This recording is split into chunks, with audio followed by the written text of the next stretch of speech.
माझ्या आजोबा पहिले कुस्ती करायचे गावाकडे, मग तेच करता करता वडील खेळायला लागले. वडिलांचं बघून मी पण कुस्ती गावाकडे खेळायचो मैदानी. मग असंच बघता बघता दिनसराव झाला, यांनी माझी कुस्ती बघितली. कुस्ती बघितल्यावर मग सदा काका आले, त्यांनी माझ्याशी भेटले मला आणि बोलले का आपण गणेश अकॅडमीमध्ये जाऊ. तर मी 1.5 वर्ष प्रॅक्टिस केली गणेश अकॅडमीमध्ये. तिथे मग मिशन ऑलिम्पिकचं हे होतं, तिथं पुण्याला जाऊन मी प्रशिक्षण घेतो आता संतबापा मुंड्यापाशी. मग आता सगळं करतात, मग खेळता खेळता आता मेडल बसायला लागले. नॅशनल 2-3 वेळा झाले.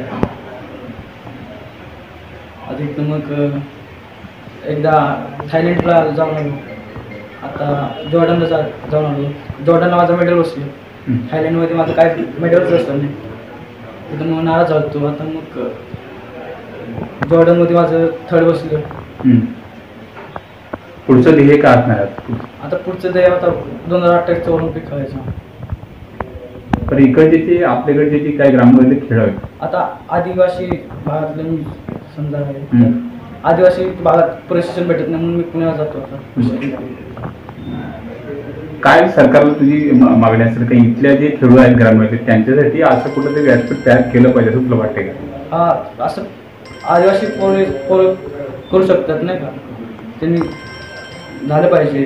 स्टेडियम कुस्ती तालीम झाली पाहिजे. एक मिनटं. बरोबर. हां, तुझ्या आता कॉम्पिटिशनमधला शेवटच्या क्षणाबद्दल काय सांगशील, जो तुम्ही विजय खेचून आणलाय?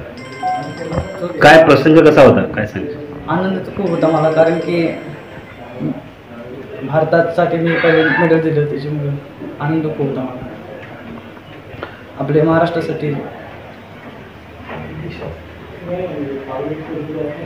आज देशाचं नाव तुम्ही पूर्ण जगामध्ये उंचावलेलं आहे. त्याबद्दल जो क्षण होता शेवटचा कॉम्पिटिशनमध्ये खेचून आणण्याचा, त्याच्याबद्दल काय सांगशील?